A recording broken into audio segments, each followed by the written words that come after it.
नमस्कार, आप देख रहे हैं भारत अपडेट। मैं हूं आपके साथ ऋतु भंडारी। शुरुआत करते हैं जहां स्वास्थ्य से जुड़ी हुई समस्याओं को लेकर जागरूक रहना आजकल बहुत ज्यादा जरूरी हो चुका है। खासकर कान, नाक और गले से जुड़ी हुई परेशानियों को लोग अक्सर सामान्य समझकर नजरअंदाज भी कर देते हैं, लेकिन अगर समय पर जांच और इलाज न हो तो यही परेशानी आगे चलकर और गंभीर हो सकती है।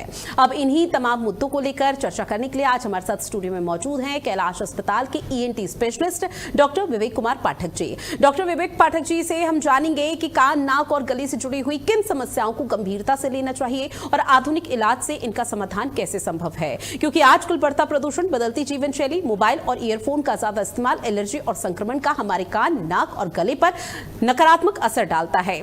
और चलिए चर्चा की हम शुरुआत करते हैं। विवेक पाठक जी, एक बार फिर से आपका बहुत स्वागत करती हूँ भारत अपडेट के इस स्टूडियो में और खास कार्यक्रम में। और सिर्फ शुरुआत इसी सवाल के साथ कि आजकल नाक, कान, गले से जुड़ी हुई तमाम ऐसी समस्या है जिसको हम अमूमन तौर पर रोजमर्रा की जिंदगी में नजरअंदाज कर देते हैं, लेकिन बाद में पता चलता है कि वो बहुत ज्यादा गंभीर हो जाती है। तो इन छोटी छोटी चीजों को हम कैसे समझें?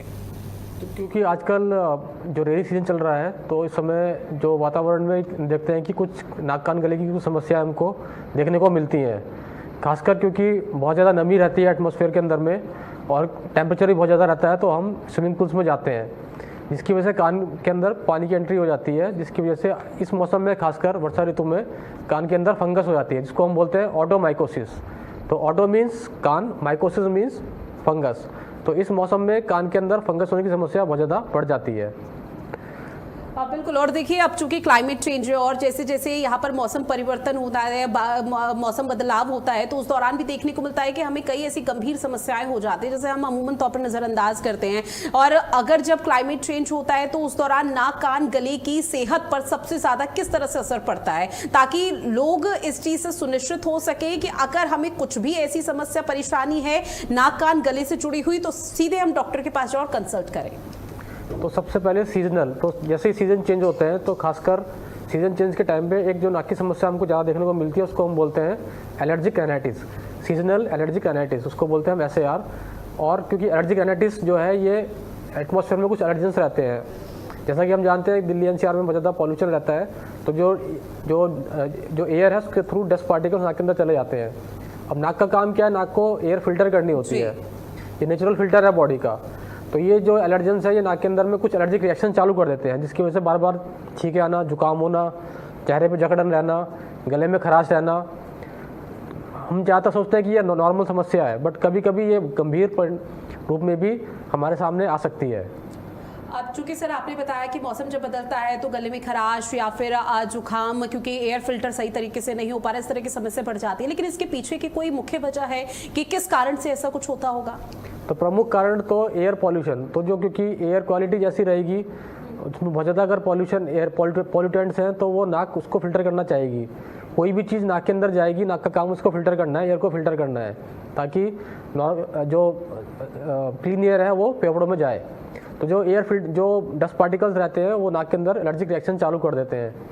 कुछ भी चीज़ नाक के अंदर जाएगी तो हमको छींके आएंगी, स्वाभाविक है जो है ना, बट कभी कभी ये छींके लगातार आती हैं, या कभी कभी नाक एकदम बंद हो जाती है, जिसको हम बोलते हैं नेजल कंजेशन, या गले में खराश होना दिखता है हमको, या सुबह सुबह हमारा मन करता है कि गले को हम साफ करें। यदि ये समस्या बहुत लंबे टाइम रह रही है, इसको हम बोलते हैं क्रोनिक साइनोसाइटिस, क्रोनिक राइनोसाइनोसाइटिस। चूंकि देखिए आपने क्रोनिक डिजीज का भी जिक्र किया, तो मैं वही साइनस का भी आप जिक्र कर रहे हैं, तो मैं उसी चीज पर आते हुए कि अब जो नॉर्मल खांसी, सर्दी, जुकाम, बुखार है वो यहाँ पर साइनस नहीं है, इसमें हम कैसे संधि विच्छेद कर सकते हैं, कैसे हमें पता लग सकता है? तो एक तो होता है नॉर्मल फ्लू, जो कि जैसे ही हमको दिखाई दिया कि कुछ क्लाइमेट जो सीज़न चेंज हुआ उसके बाद में बॉडी एक वगैरह हो रहा है, फीवर, हाई ग्रेड फीवर आ रहा है, तो ये नॉर्मल फ्लू हो सकता है। बट अगर यही समस्या जाके जो चेहरे पे भारीपन है, लगातार गले में खराश रह रही है, या नाक से स्राव हो रहा है, या मुकोपुलन डिस्चार्ज नाक से आ रहा है जो कि दवाई से ठीक नहीं हो रहा है, या जो कि हम बोले कि 4 से 6 हफ्ते से ज़्यादा जो हो गया है, तो उसको हम बोलते हैं क्रोनिक साइनोसाइटिस। अब ये क्रोनिक साइनोसाइटिस कुछ कॉम्प्लिकेशंस भी डेवलप कर सकता है, जैसे कि हमारी आंखों की तरफ इन्फेक्शन जा सकता है, या कभी कभी रेयरली ये इन्फेक्शन ब्रेन की तरफ भी जा सकता है। तो इससे क्या कोई ऐसा नकारात्मक या कोई गंभीर समस्या पैदा हो सकती है जिसमें हर मरीज को, जिसको साइनस का इशू है, उस हर मरीज को यहाँ पर काफ़ी सावधान रहना चाहिए और प्रिकॉशन हर क्लाइमेट चेंज से पहले, मौसम के बदलाव से पहले उठानी चाहिए? तो सबसे पहले हमको जानना होगा कि ये क्रोनिक, ये नॉर्मल साइनोसाइटिस है या ये साइनसाइटिस जो है कॉम्प्लिकेशन में डेवलप हो गई है या ये सिर्फ एक नॉर्मल फ्लू है। तो यदि बुखार हुआ, थोड़ा जुकाम हुआ, वो ठीक हो गया 5-7 दिन में, तो नॉर्मल फ्लू होता है। यही अगर चेहरे पे भारीपन रह रहा है, लगातार कंजेशन हो रहा है, जो कि डायरेक्शनल वेरिएशन जैसे हम बोलते हैं, सुबह ज़्यादा कंजेशन हो रहा है या रात को ज़्यादा कंजेशन हो रहा है, या सुबह उठते ही गले में खराश हो रही है या गले को साफ करने की चेष्टा हो रही है, तो ये क्रोनिक साइनोसाइटिस हो सकती है। अब ये क्रोनिक साइनोसाइटिस फंगल भी हो सकती है। फंगल का मतलब होता है कि फफूंदी, तो साइनस के अंदर में फफूंदी कभी कभी हो जाती है। उस केस में हमको थोड़ा सा सचेत हो जाना पड़ता है। हालांकि सर कहा यह भी जाता है कि अगर साइनस बहुत ज़्यादा बढ़ जाए तो उस दौरान फिर अस्थमा जैसे लक्षण भी उसमें दिखने लग जाते हैं। तो ऐसे में मरीज को डे 1 से ही अगर थोड़ा सा भी क्लाइमेट चेंज या किसी वजह से, क्योंकि पॉल्यूशन एक बहुत बड़ा कारण बताया जाता है, अगर तो डे 1 को ही आप समझ में आ रहा है कि उसको किसी तरह की दिक्कत हो रही है, तो वो डे 1 से ही उस चीज़ को कैसे कंट्रोल कर सके? तो कुछ चीज़ें होती हैं जिनको हम बोलते हैं एटोपी। एटोपी का मतलब होता है हाइपर सेंसिटिविटी। तो चाहे वो एलर्जिक राइनाइटिस हो, चाहे एस्थमा हो, चाहे स्किन का एक्जिमा हो, इसमें क्या होता है कि बॉडी में IgE एंटीबॉडी, जिसको हम बोलते हैं एलर्जिक एंटीबॉडी, ये बहुत ज़्यादा बढ़ जाती है। तो ये सब कंडीशन अगर कोएग्जिस्टेंट है, लगातार ये बॉडी के अंदर रहेंगी, तो एस्थमा डेवलप होने की संभावना बहुत ज़्यादा बढ़ जाती है। तो यदि पेशेंट को एलर्जिक राइनाइटिस है तो एस्थमा डेवलप होने की संभावना ऑलमोस्ट 30 to 40% बढ़ जाती है। और ये जो है जेनेटिक भी होती है, जो अगर पिता को है तो बेटे को होने की संभावना बढ़ जाती है इसमें। लेकिन देखिए, इस मौसम में गले के संक्रमण और जो इन्फेक्शन है और जो टॉन्सिल है, उसकी समस्या से बचने के लिए हमें किन जरूरी सावधानियों का ध्यान रखना बेहद जरूरी है?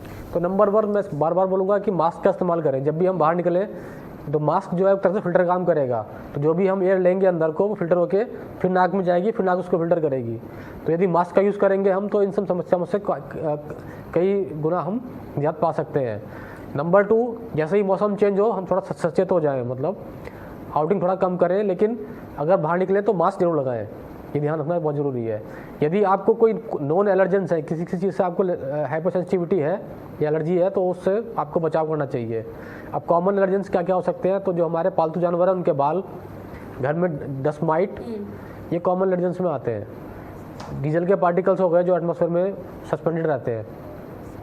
जी, और देखिए, बारिश के मौसम में कान का जो इन्फेक्शन है उसका खतरा भी बहुत तेजी के साथ बढ़ जाता है। मरीजों की लंबी लंबी कतार लग जाती है, उनको समझ में नहीं आता कि आखिर उनके कान में ऐसी समस्या या फिर ऐसी कौन सी बीमारी होगी जिसकी वजह से वो लोग सफ़र कर रहे हैं। लेकिन इसके पीछे की वजह क्या होती है कि कान में जो इन्फेक्शन होता है, क्योंकि नाक, सर्दी, खांसी, जुकाम का तो हम कह सकते हैं कि क्लाइमेट चेंज या पॉल्यूशन से का जो बदलाव है उसकी वजह से हो सकता है। लेकिन कान में अगर इन्फेक्शन हो रहा है तो उस दौरान किस तरह से माता पिता अपने बच्चे की भी देखभाल कर सकते हैं?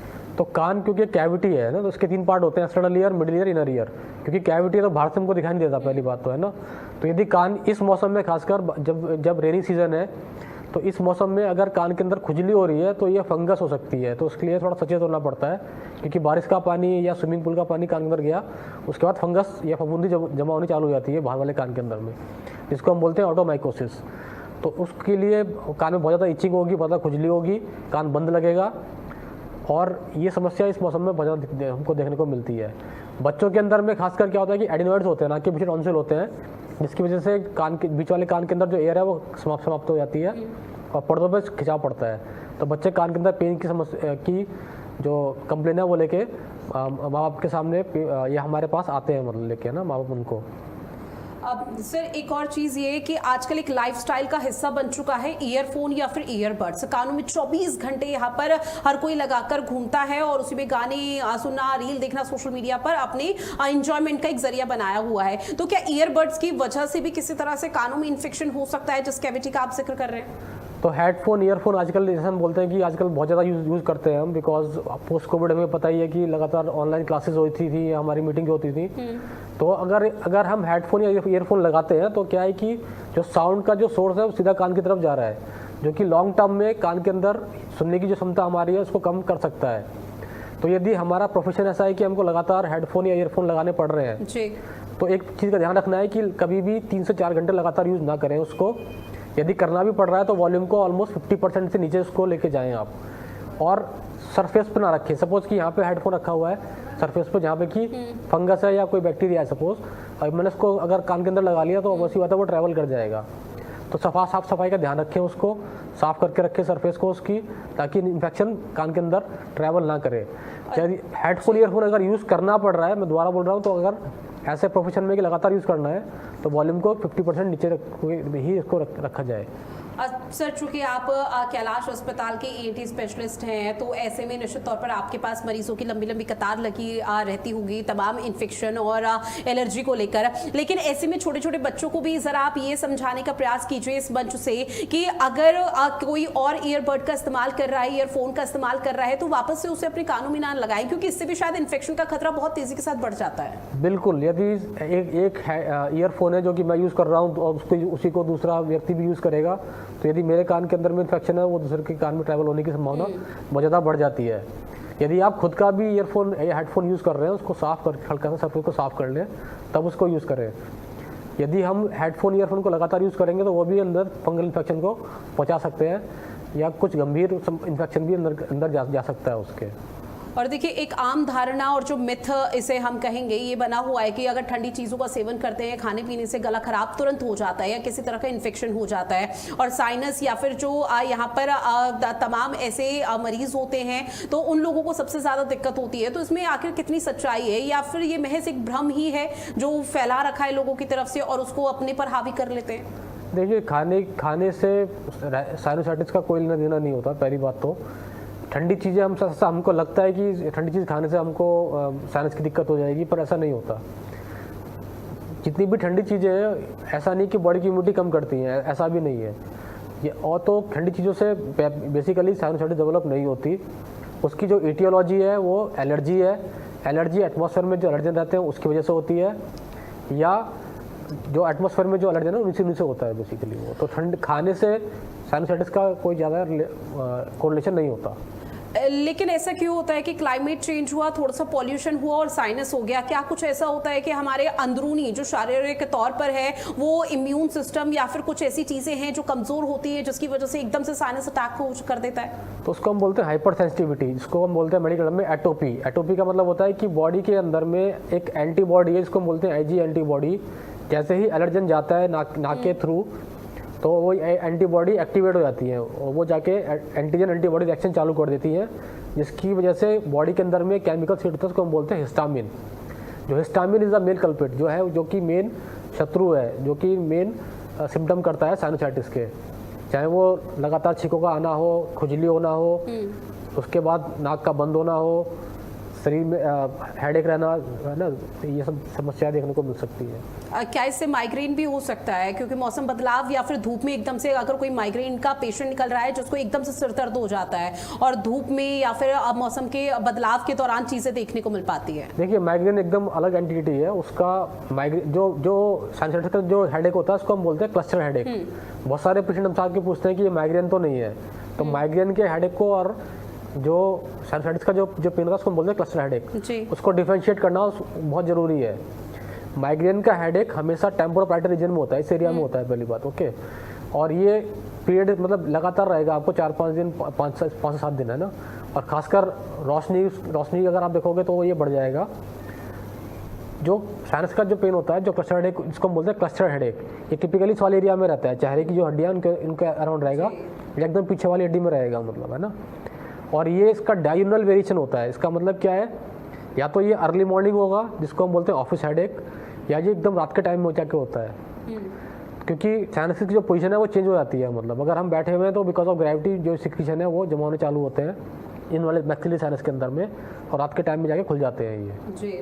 ठीक है। जो फ्रंटल साइनस हमारे आगे वाले साइनस है, ये बेसिकली मॉर्निंग के टाइम में ट्रेन हो जाते हैं, बट ऐसे जैसे इवनिंग को चालू होती है इनमें दर्द चालू हो जाता है। तो ये डायगोनल वेरिएशन रहेगा टिपिकल साइनोसाइटिस के पेन में, जो कि माइग्रेन में नहीं मिलता। आपको माइग्रेन में कंटिन्यूस पेन मिलेगा जब तक कि आप एंटी माइग्रेन ट्रीटमेंट चालू नहीं करोगे आप। निश्चित तौर पर कई नसें ब्लॉक पे हो जाती है। लेकिन आजकल जो जिस तरह से मैंने लाइफस्टाइल का जिक्र किया, तो उस लाइफस्टाइल में एक और हिस्सा है वो AC है, जो बहुत आम हो चुका है। लेकिन अब सवाल ये उठ जाता है कि क्या AC और बाहर के तापमान से अचानक जो बदलाव होता है उसकी वजह से नाक और गले की परेशानी बढ़ सकती है? जी हाँ, ये तो है कि अगर हम सपोज 45-46 टेम्परेचर में फिर अचानक से हम AC में जाएंगे, क्योंकि जो कि 18 या हमने 20 पर रखा हुआ है, तो हल्का सा उसका फ़र्क पड़ता है, क्योंकि नाक के अंदर में जो एयर नाक के थ्रू जा रही है एयर। अब अगर हमको AC का यूज़ करना भी है तो उसको टेम्परेचर को आप ऐसे 25-26 के आसपास रखिए, 24 से 26 के बीच में रखिए, और लगातार एकदम यूज़ नहीं करना होता। जैसे खासकर रात के टाइम जो है, अगर थोड़ा देर AC को बंद कर देंगे तो बेटर रहेगा। चूंकि देखिए गला बहुत ज़रूरी होता है हम सभी के लिए। अगर हम बोल रहे हैं साफ शब्दों में और यहाँ पर प्रोनाउंसिएशन अगर तरीके से निकल रहा है तो निश्चित तौर पर वो बेहतर हो जाता है कि हम इन चीज़ों का विशेष तौर पर ध्यान रखें। लेकिन अगर हम छोटे बच्चे या फिर बुजुर्गों का जिक्र करें कि वो कैसे इस चीज़ का ध्यान रख सकते हैं, क्योंकि अगर कोई बहुत छोटा बच्चा है जो अभी बोल भी नहीं पाता है, वो अपनी परेशानियों को समझा नहीं पाएगा अपने पेरेंट्स को कि आखिर किस तरह की समस्या हो रही है। और अमूमन तौर पर बुजुर्ग भी हम देखते हैं कि पॉल्यूशन जब ज़्यादा होता है दिल्ली एनसीआर में तो उस दौरान उनको घरों से बाहर ना निकलने की यहाँ पर बात कही जाती है। अस्थमा के पेशेंट यहाँ पर काफ़ी ज़्यादा भारी संख्या में देखने को मिलते हैं और लगातार हम बाकी मरीजों का भी जिक्र कर रहे हैं। तो इन लोगों के लिए क्या कोई विशेष सावधानी है जो अभी से अभिभावक या घर के जो करीबी लोग हैं वो बरत सके? तो ये दो एज ग्रुप है, एक है बच्चे जिनको बोलते हैं पीडियाट्रिक एज ग्रुप और एक है बुजुर्ग जिसको हम बोलते हैं जियाट्रिक एज ग्रुप। ओके, ये दोनों ग्रुप बहुत ज़्यादा सेंसिटिव होते हैं। किस मामले में? जो बच्चे हैं जी, उनके जो एयरवे होते हैं वो बहुत हाइपर सेंसिटिव होते हैं, हम जानते ही हैं, जहाँ से उनको खांसी जुकाम हो जाता है बच्चों को, है ना। क्यों होता है ऐसा? क्योंकि बच्चों में एडिनॉइड्स होते हैं, नाक के पीछे एक प्रकार के टॉन्सिल होते हैं जो कि सांस की नली के जस्ट ऊपर होते हैं, मतलब तो नाक के पीछे होते हैं, सांस की नली के ऊपर होते हैं और कान के साइड में होते हैं। तो ये किसी भी जगह इन्फेक्शन पहुंचा सकते हैं बच्चों में। ये एडिनॉइड 7-8 साल तक बढ़ते हैं, उसके बाद ये कम होने चालू हो जाते हैं, बाय 12 से 13 साल में आगे ख़त्म हो जाते हैं नॉर्मली। तो बच्चों में खासकर ये समस्या हमको नाक कान गले की बहुत कॉमनली दिखाई देती है, बट इसमें घबराना नहीं होता पहली बात। लेकिन प्रॉपर मैनेजमेंट अगर इस काम करेंगे एडिनॉइड्स का तो ये जो दिक्कतें हैं ज़्यादातर जो है कंट्रोल में आ जाती है। सर एक महत्वपूर्ण और जो एडल्टली एज ग्रुप है उसमें खासकर 60 के बाद कान की समस्या जो है, सुनने की क्षमता नॉर्मली जिसको हम बोलते हैं प्रेसबाइक्यूसिस, वो देखने को हमको मिलती है जो कि स्वाभाविक है। लेकिन बहुत सारे बुजुर्ग आगे नहीं आते, वो बोलते हैं कि अभी तो शायद मेरा सुनाई लौट आएगी, बट ये जो प्रेसबाइक्यूसिस है एक तरह का परमानेंट हियरिंग लॉस होता है। यदि हम उसको वहीं की वहीं उसको नहीं रोकेंगे तो वो जल्दी डिटेरियोरेट होता चला जाएगा। इसके लिए हम हियरिंग एड वगैरह लगाने के लिए एडवाइस करते हैं उनको, बट उसके लिए थोड़ा सा जागरूकता लाने की ज़रूरत है। और सर एक महत्वपूर्ण सवाल ये भी उठता है कि कान, नाक और गले से जुड़े किन लक्षणों को हमें सामान्य मौसमी परेशानी समझकर बिल्कुल नजरअंदाज नहीं करना चाहिए, और कब ऐसी सिचुएशन क्रिएट हो जाती है मरीज के सामने कि उसे हर हाल में ईएनटी स्पेशलिस्ट यानी डॉक्टर से सलाह कंसल्ट करना ही चाहिए हर हाल में? तो नंबर 1 नाक की अगर समस्या बोले हम तो साइनोसाइटिस की वजह से अगर कोई पेशेंट इम्यूनो कम्प्रोमाइज है, पेशेंट को डायबिटीज़ है और आंखों की तरफ स्वेलिंग बढ़ रही है जी, या दिखाई देने में कमी हो रही है, तो साइनोसाइटिस के पेशेंट में आंखों पे स्वेलिंग डेवलप होना या दिखाई देने में कमी होना, इसका मतलब है इन्फेक्शन आंखों की तरफ जा रहा है। वहीं अगर पेशेंट को साइनोसाइटिस की वजह से लगातार हाई ग्रेड फीवर रह रहा है और फोटोफोबिया हो रहा है, मतलब रोशनी में दिक्कत हो रही है, तो इन्फेक्शन इसका मतलब है कहीं ट्रैवल कर रहा है, ये ब्रेन में भी हो सकता है। तो साइनोसाइटिस के पेशेंट को खासकर प्रॉपर मैनेजमेंट की ज़रूरत है। नंबर 1 कान की समस्या के बारे में बात करें तो कान में अगर डिस्चार्ज आ रहा है और ये कोई डायबिटिक पेशेंट है और ये ग्रीनिश डिस्चार्ज है तो इसको हम बोलते हैं मैलिग्नेंट ओटाइटिस एक्सटर्ना, जो कि सूडोमोनास एक बैक्टीरिया होता है उसकी वजह से होता है, जिसमें नॉर्मल एंटीबायोटिक्स काम नहीं करती। तो इसलिए इस कान से अगर डिस्चार्ज आ रहा है तो उसको प्रॉपर डायग्नोसिस होना ज़रूरी है, खासकर डायबिटीज़ वाले पेशेंट्स के अंदर में। बिल्कुल, ये वो महत्वपूर्ण चीज़ें हैं जो कि हर मरीज को कम से कम अगर मौसम बदलाव हो रहा है तो ऐसे तमाम प्रिकॉशंस का ध्यान रखना बेहद ज़रूरी है, डॉक्टर्स पे से कंसल्ट करना ज़रूरी है। और अगर आंख, नाक, गले से जुड़ी हुई किसी समस्या को यहाँ पर नज़रअंदाज किया जाता है तो वो गंभीर समस्या या गंभीर बीमारी बाद में पैदा हो सकती है। बहरहाल सर, आप हमारे साथ जुड़े स्टूडियो में आए और चर्चा के इस महत्वपूर्ण विषय को लेकर तमाम जानकारी हमारे दर्शकों तक साझा की, उसके लिए आपका बहुत शुक्रिया। और इस खास पेशकश में इतना ही। देश और दुनिया की बड़ी खबरों के लिए आप बने रहेगा भारत अपडेट के साथ। नमस्कार।